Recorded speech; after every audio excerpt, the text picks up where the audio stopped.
Hello, Los Angeles Dodgers fans. We've got fresh, exclusive videos and the latest updates just for you.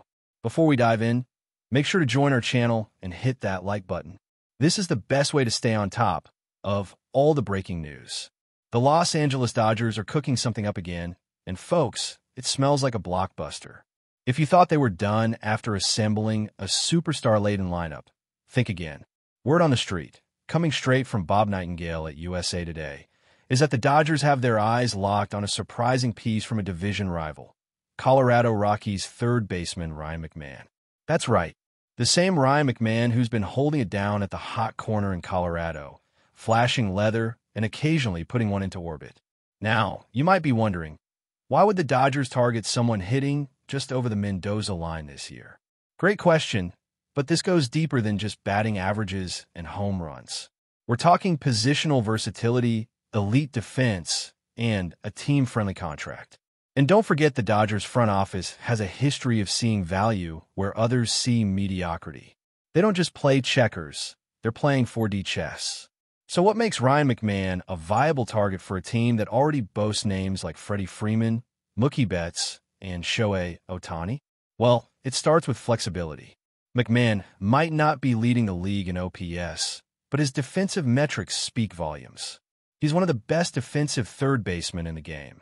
Smooth glove, quick reactions, and an arm that can throw rockets across the diamond. And in a sport where elite defense is often undervalued until it wins you playoff games, that's huge. Now add in the fact that McMahon can also fill in at second or first base, and suddenly you've got a utility infielder who gives Dave Roberts options. That's critical in a long 162-game season where injuries, slumps, and matchups can shake up a lineup at any moment. Even better, he's under contract for just $16 million a year through 2027, locked in, affordable, and just entering his 30s. Now, sure, we got to talk about the elephant in the room, McMahon's bat. Through the first quarter of the season, he's hitting just .211 with a WRC plus of 87. That's not exactly setting the world on fire. But here's the thing, context matters.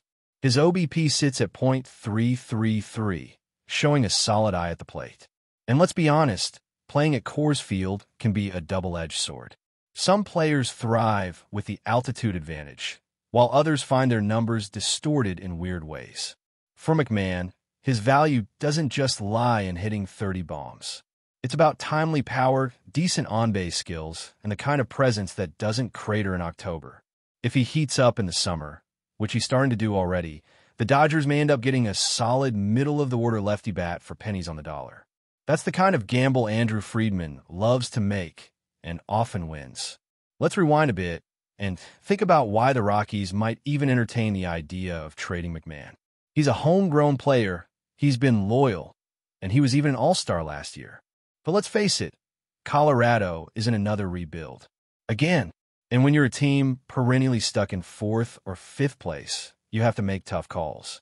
Trading McMahon now could bring back some much-needed prospect capital, especially if a bidding war brews between teams like the Dodgers and Cubs. The Rockies need young arms, young bats, and a new identity. Holding on to a 30-year-old infielder with middling offensive production doesn't do much for their long-term plans, especially if there's a front office out there that thinks they can unlock more from him.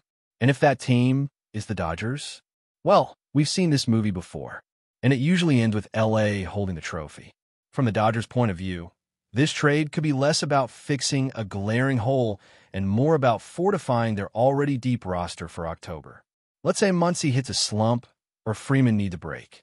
Or what if someone goes down with an injury in August during that brutal dog day stretch? With McMahon in the fold, you're not scrambling for a AAA call-up. You got a seasoned pro who can play anywhere on the infield and provide elite defense and decent pop. And in a league where depth often wins championships, this is a luxury move that could prove essential. It's the kind of addition that seems minor in July, but becomes a headline in October. The Dodgers are playing the long game, and adding McMahon gives them another layer of protection and a little more edge against a very competitive National League. Now, if you're the Cubs, you're watching all of this unfold and asking yourself, can we outbid the Dodgers? Chicago is having a surprisingly solid season, and adding a versatile veteran like McMahon could help stabilize their infield. But let's be honest, the Dodgers have more to offer, both in terms of prospect depth and playoff potential. And if it comes down to a bidding war, LA might just pull ahead with a cleaner, simpler offer. But don't count out the Cubs. They're scrappy, and if they think McMahon fits their culture, they'll push hard. It's going to be fascinating to see how this all plays out over the next couple of months. Because while this isn't the kind of trade that breaks Twitter instantly, it's exactly the kind of mid-season move that shifts the balance of power by the time October rolls around. Let's also not forget the clubhouse factor. McMahon is known for his leadership, quiet consistency, and being a glue guy in Colorado's locker room. That's not something you can quantify with stats, but it matters, especially for a team like the Dodgers that's chasing chemistry as much as championships. Bringing in a guy who's all about team, who doesn't need the spotlight, and who's willing to do the dirty work, that's invaluable. And when you've got big stars like Betts, Freeman, and Ohtani, sometimes the best supporting cast member is the one who just shows up, puts his head down, and plays hard every single day. If McMahon embraces that role in LA, he could become a postseason hero in the most unexpected way. That's what makes this rumor so intriguing. It's not flashy, but it could be exactly what the Dodgers need to finish what they started. So where does this leave us? Well, buckle up. We've got months of rumors, whispers, and sources say ahead. But if there's one thing we've learned from watching the Dodgers operate over the years, it's that they don't chase headlines. They chase trophies. If they believe Ryan McMahon can help deliver another World Series to LA, they'll make the call. And the Rockies? They'll have a decision to make. Cash in now or wait and risk his value dropping. Either way, the NL West just got a whole lot more interesting.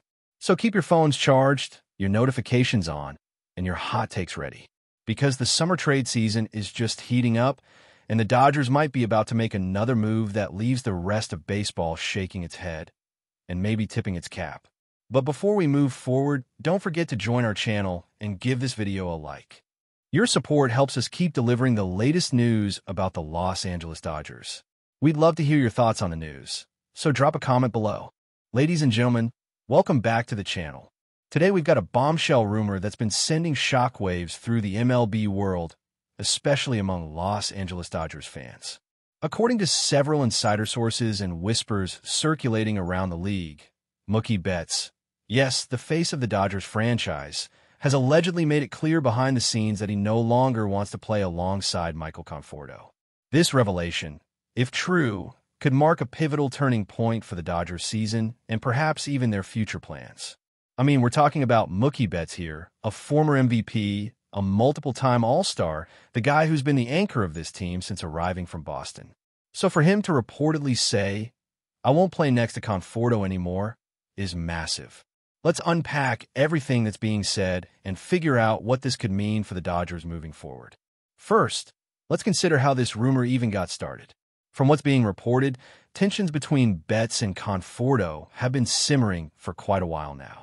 It all allegedly started with disagreements in the clubhouse, not over baseball strategy, but over personal dynamics and attitudes.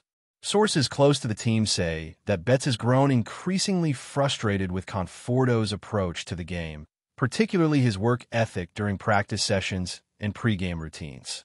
While Betts is known for his laser-sharp focus and professionalism, Conforto has, at times, been described as more laid-back and less intense. These contrasting personalities, in such a high-stakes environment like Los Angeles, can inevitably lead to friction. And if there's one thing we know about Mookie, it's that he demands excellence not just from himself, but from everyone around him. But doesn't stop there. The rumor mill suggests that a recent incident in the locker room might have been the final straw. Allegedly, after a tough loss last week, Betts confronted Conforto about what he perceived as a lack of urgency during the game. Witnesses claim that voices were raised, and though no physical altercation occurred, the confrontation was tense enough to draw the attention of teammates and even coaching staff. Following that incident, Betts reportedly told upper management that he could no longer coexist with Conforto in the same lineup. If true, that's an ultimatum of epic proportions. You got to ask yourself, how does a front office even respond to something like that? Do you side with your superstar, or do you try to mediate and keep the peace? It's important to note that, officially, neither Betts nor the Dodgers have confirmed or denied these rumors. But the lack of an outright denial has only fueled speculation. Fans are scouring social media posts, looking for cryptic messages or signs of discord between the two players. Some even point to recent games where there appeared to be little to no interaction between Betts and Conforto in the dugout. Normally, these guys would be seen high-fiving after big plays or chatting between innings. But lately, radio silence. Body language experts are having a field day breaking down clips from recent broadcasts, analyzing every glance and gesture. And honestly, in today's hyper-connected sports world, perception can quickly become reality, especially when no one steps forward to clarify the situation. Now, let's not forget the context here. Michael Conforto only recently joined the Dodgers in what many analysts considered a savvy depth move. He brought left-handed power to the lineup and veteran experience, but his numbers haven't exactly set the world on fire this season. Batting averages have been middling, and while he's had a few clutch moments, he hasn't become the game-changer that some fans hoped he would be. From Betts' perspective, if he feels that Conforto isn't contributing at a level that matches the team's championship aspirations, that could explain some of the frustration. After all, the Dodgers are not just playing for division titles. They're chasing World Series rings, and every roster spot is critical in that quest. At the same time, let's not underestimate the human side of this story. Clubhouses are complicated ecosystems, full of personalities, egos, and emotions. Even among professionals, conflicts arise, and sometimes they become irreconcilable. We've seen it in the past. Iconic duos that couldn't stand each other off the field despite achieving greatness together on it. Think Shaq and Kobe in the NBA, or even more recently, the reported tension between Aaron Rodgers and his receivers in Green Bay. If Betts and Conforto are truly at odds, it raises serious questions about team chemistry.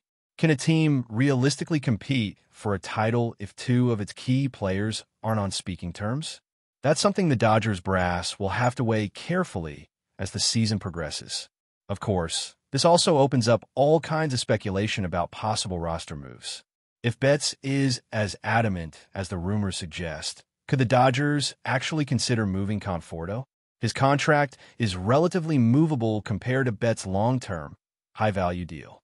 There are definitely teams out there that could use an experienced outfielder like Conforto, especially in the playoff hunt. On the other hand, trading him midseason could send a message that the Dodgers are willing to cater to Betts' preferences for better or worse. That kind of move could affect clubhouse morale, too, as other players might wonder if their own positions could be at risk depending on internal politics. It's a delicate balance, and the Dodgers front office has a reputation for being strategic and methodical with these kinds of decisions. Interestingly, some analysts argue that this might be a power play by Betts, a way of asserting his leadership role in the clubhouse. After all, this is his team now, and he's made that clear with his on-field performance and off-field presence. If he feels that someone like Conforto is disrupting the winning culture he's trying to cultivate, then making it known that he doesn't want to play alongside him could be a calculated move. But it's also a risky one. Public or private ultimatums can sometimes backfire, especially if management doesn't respond the way the player hopes. The last thing the Dodgers want is for this situation to spiral into a full-blown distraction that derails their season. At the end of the day, we have to remember that all of this remains, for now, in the realm of rumor. Until someone goes on the record, it's impossible to know for sure what's happening behind closed doors at Dodger Stadium. But where there's smoke, there's usually fire, and the intensity of these reports suggests that something is definitely amiss. Fans are divided. Some fully support Betts, arguing that his competitive drive and high standards are exactly what the Dodgers need. Others feel sympathy for Conforto, suggesting that he might be an easy scapegoat for broader team struggles. Regardless of where you stand, it's clear that this story has captivated the baseball world and added an unexpected layer of drama to the Dodger season. So what happens next? Well, all eyes will be on the Dodgers' next few games. Watching F. That's all for this update. If you enjoyed the video and want to stay up to date with exclusive news about the Los Angeles Dodgers, be sure to subscribe to our channel and hit that like button. We always appreciate your comments and feedback. See you in the next video.